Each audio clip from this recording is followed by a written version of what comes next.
Hello and welcome to the official NoN-eSports channel. I am Cadoink, and today, spawning in the top right of Cloud Kingdom, we have ForsakeNXE, our NoN-eSports player, and in the bottom left we have his Zerg opponent, Maestro, spawning as the orange Zerg. So, this is a TvZ from the SC2 Improve Weekly that ForsakeNXE, excuse me, has sent to me. He sent it to me a little while ago, and I was going to cast it, but then when I received news that Legus wanted me to be the official caster of NoN-eSports, I decided that I would wait and cast this game so that I could upload it onto the official channel rather than my own channel, which you can check out if you go into the description bar. And so, yeah, this is a best of 3 between Forsaken and Maestro. This is I believe, the semifinals match. Winner will move on to the finals, where I don't know what kind of prize, what kind of prize pool there is for the SC2 Weekly, Improve Weekly, but doesn't matter. You fight for glory, fight for all these things. So, for those of you who don't know, ForsakeNXE, I'm going to mess that up a bunch. In the last cast of him, I called him Forsake, but it is pronounced Forsaken. He is a 1,000 level Master player, so Master League sitting at around 1,000 points, which is really, really good. And TvZ is actually his best matchup. At least that's what he said at the time he sent me this replay. Things could have changed in the past few weeks or so. Matchups tend to kind of cycle. Sometimes you'll have a really, really good TvZ build, and you'll be on a TvZ streak and just be dominating, and then you get a little higher up on the ladder and you're playing better Zergs and you get stomped, and it instantly becomes your worst, and you start, winning in another matchup a little bit more, like Protoss, or even in your mirror matchup. Since it happened, mirror matchups, my TvT was like my absolute least favorite matchup for a very long time, and then eventually I got really good at it, and I would win every TvT I did. So it's good to know that if you're really struggling with a matchup, just kind of keep playing it and eventually you'll work out the kinks. So it looks like Forsaken has gone for the Command Center after Barracks, the most standard play you can do. There's kind of 3 main expands. You can go Command Center first, you can go Barracks into Command Center, or you can get the 15 gas into Command Center. That's a pretty common one. I used to do that a lot. But it's not seen as much as the first 2. And Maestro decided to get, I believe, the pool first and then get his hatchery up. I didn't quite spot it, but I imagine that's what he did, what he decided to do. Cloud Kingdom seems to be a fairly evenly matched map for both matchups, or for both races, Terran and Zerg. You have this fourth. Wow, I cannot speak today. You have this fourth that is pretty easy to defend from both people's point of view. A good advantage for Terran is that they can put up tanks on this high ground and just do tons of damage to it. But another good thing for Zerg about this little pathway is it's a great way to counterattack with Zerglings and hit the Terran's third. So there are kind of benefits for both Terran and both Zerg in this matchup, and Zerg can very easily kind of double expand there and kind of try to split the Terran army, split their focus. And if one base goes down, of course, they'll have the other. So it looks like Maestro is going up to 4 queens. This is another very common thing. You can get your creep spread going. You can deny a lot of double Hellion play. Very unfortunately for him, though, Forsaken is going for that 3 racks play. Double gas into 3 racks. Going to be getting his expansion saturated, getting an engineering bay. He's got a tech lab on that barracks on the ramp so that he can get his combat shield out. And he's probably going to do a very nice Marine Marauder timing very early on. He might decide to transition into tanks. We'll see if he puts down a factory at any point in time. But I suspect it'll be more likely the Marine Marauder play. It's very, very good, especially against Banelings. And wow, it looks like Maestro actually going for the 6 queens. This was something that was very, very common when the queen buff happened a few months ago. And then it kind of fell back from 6 queens to 4. And it looks like Maestro is just really worried about that double Hellion play. It's something that will really stomp it, and so if double Hellion is something you fear, you can get that six queen thing. But it's also good to just scout, and he has an Overlord here, so he can see this double racks, and he knows that there are no Hellions on the way. The queens will do very, very good against any kind of marine attack. Looks like he wants to be, well, he's not droning up too hard because he's getting his Zerglings up. He's also getting his double Evo chamber, so he can get those +1 upgrades for his Zerglings. But 4 queens with some... Ooh, there's a little bunker going down here. End up not doing that much. Forsaken is able to salvage it. But anyway, some Marines coming into the third for Forsaken. He knows there's no expansion there, but he wants to be able to do a little bit of damage. Unfortunately for him, there are 4 queens and a good amount of Zerglings, actually 5 queens here. And so this should be held off with ease. The SCV getting in, actually going to be doing a little bit of scouting. He might, oh, did he see that Baneling Nest? I believe he might have. Yeah, he did see the Baneling Nest. Oh, and it looks like the Marines are going to go down. Baneling Nest, not the biggest surprise, but it will be good for him that he's getting these Marauders up, because what you can do is actually control-click your Marauders, and then put them in front of your Marines, and they'll tank a large amount of the Baneling damage. And then afterwards you can just continue splitting. Factory finally going down for Forsaken. Just got one more gas on his natural, so I don't know if he'll be getting tanks too early on. It looks like he's going to be getting the reactor for his starport so he can start cranking out those medevacs. He's also got his third command center finished with the orbital on the way, and Maestro is going to be going up and checking for that third and will not see it. So I don't know if Maestro is going to assume that there's some sort of timing about to happen or some sort of timing going on. But not seeing that third is going to be pretty unnerving for Maestro, since he doesn't know if any kind of big Marine Marauder medevac or Marine tank push is coming. He really has very little idea of what the Terran player is doing outside of this Overlord. You can see he only sees several Marines, and he didn't even check to see if the command center was finished, but obviously it is. So going to be taking a third of his own. He will be economically ahead as long as he can survive anything that's on its way. Have the Terran player getting up another eBay as well as that armory so that he can get +2 for his Marines and Marauders. Looks like he doesn't want to be going for any kind of siege tank play, as he is floating his factory across the map. Can make a great scout. And once again, the Zerglings going up to check the third, and once again they will not see it. So I don't know what is going through Maestro's head at this time. It looks like he wants to do a little bit of an attack, but Forsaken has an awesome wall here. The first one being with 2 barracks and some supply depots, and the next one being with a large amount of supply depots. So any kind of big Baneling attack will be, Baneling or Zergling attack will be very, very difficult for Maestro to actually succeed with. And that Overlord finally going down. And here comes the big Marine Marauder push I was talking about before with these medevacs. Maestro really has to hold this in order to survive. There are only 5 Marauders, which is a fair amount, but not exactly the highest count. It will do well against the Banelings, but the Zerglings will be able to surround them really quickly and destroy them. So we'll have to see how this does. Forsaken's really going to have to make use of these medevacs and of his fine splitting skills in order to make this happen. There are a good bit of Zerglings on the map. In fact, we have 45 in total, as well as 14 Banelings.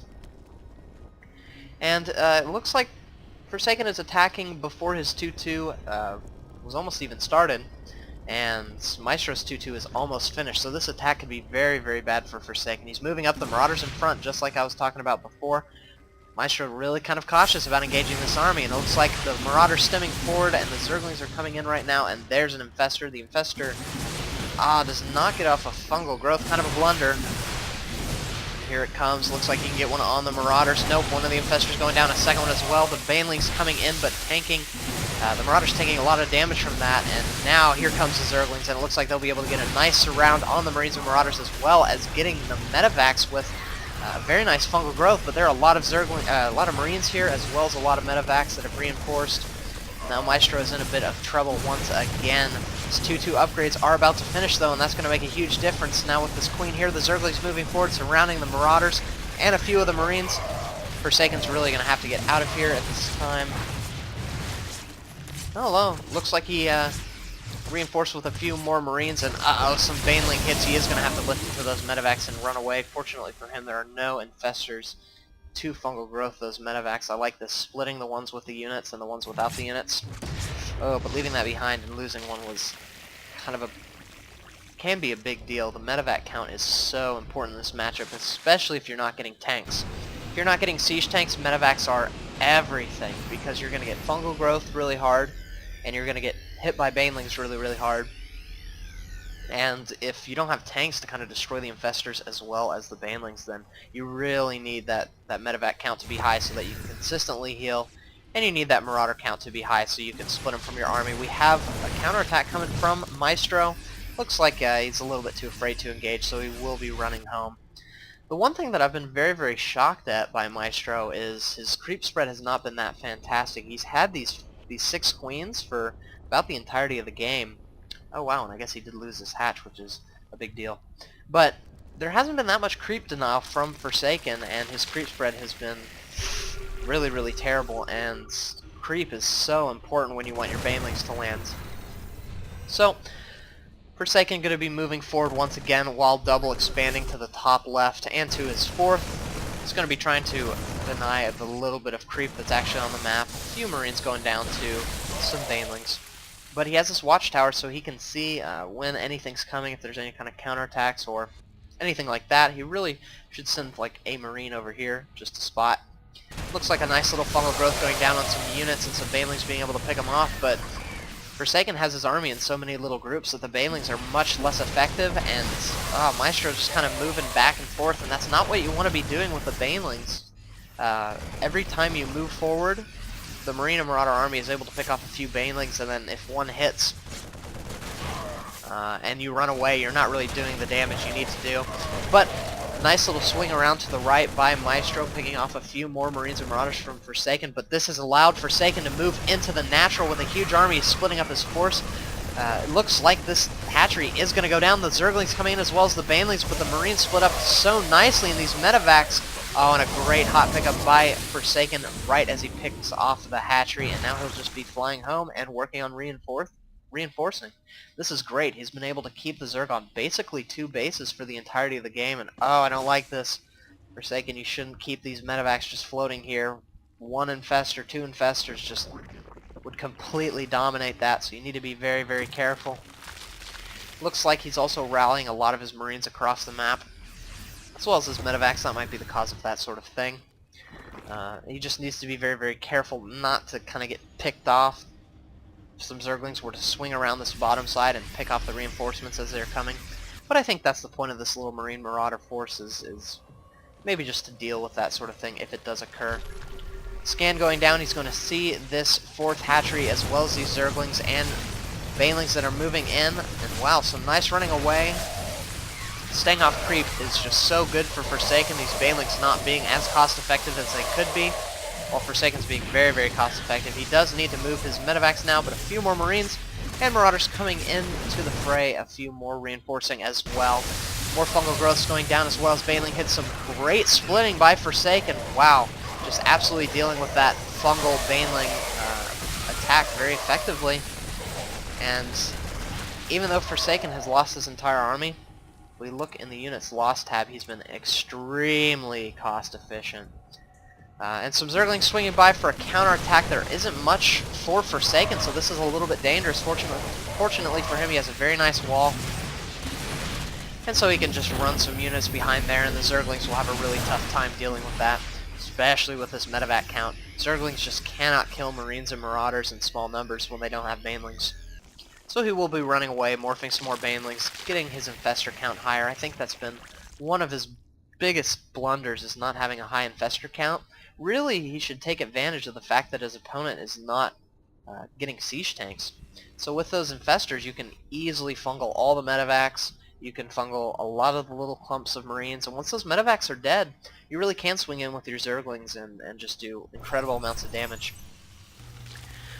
Forsaken has this base a little bit more saturated. It could be more. If we look at the units tab, we have him at about 64 SCVs, which isn't really the highest count, but the biggest story is the only 56 drones that Maestro has. He's going to be going up and denying this 5th base from Forsaken, but that's kind of fine. He doesn't really need it. His income is looking really, really good, especially compared to Maestro's, almost double. Oh, and he's going to be moving forward. Looks like he picked off a few Infestors, and he might be able to get this Ultralisk as well as this 4th. I do not know why Maestro was expanding there. Kind of a risky move by him. Now, Forsaken's just going to move in. He has a very, very nice army. There isn't that many Banelings on the map. Only 5, my goodness. With several more about to pop. Only 3 Ultralisks and 1 Infestor. That Infestor count hurting him so bad in this game. And his money is so low. He has no money right now because his natural is basically mined out and there are no drones there. His main is completely mined out. So he's in a lot of trouble, and I don't know if I agree with this attack. I think he should be trying to get up a safe expansion. Forsaken just being so active with his Marines and Marauders. Look at this fantastic splitting by him. The Ultralisks moving in at this time. Zerglings as well as Banelings coming in and just completely sweeping everything. But the splitting might be too good, as well as the medevac count. My goodness, a lot of things going down, and Forsaken just relentless with his army supply. Just keeping it up, and constantly whittling down Maestros. And now he only can afford to make 2 Ultralisks and 10 Zerglings, and that's not going to be enough to deal with this army, especially not with another one on the way, as Forsaken's building 14 Marines at a time, which is just incredible. Another engagement here. We have another Ultralisk going down, as well as a Queen. Could be transfusing, but it's not happening, and I don't know. This just does not look good for Maestro. Forsaken doing incredible amounts of damage. The Baneling's getting a few good hits, but it's just not going to be enough in the end. Some great stutter stepping going on. Nice little stim there. Going to be able to pick off those Zerglings. And it looks like he's going to get the Ultralisk as well. Oh, maybe not. A few more coming in to reinforce. A nice transfuse on that Ultralisk. Forsaken going to have to run back a little bit and wait for the reinforcements. Yeah. There are just more and more Marauders each time this attack happens, and the Ultralisks are so bad at killing Marauders. Zergling's doing a little bit of a better job, but some great stutter stepping and stimming going on, and the medevac count, my god, what is it at 19? And there's the G, just the capital G ret style by Maestro. Yeah, so I hope you enjoyed this cast. It's my first one in a little bit. I had a bit of a busy week, but I'm very happy to be uploading this to the NoN-eSports channel.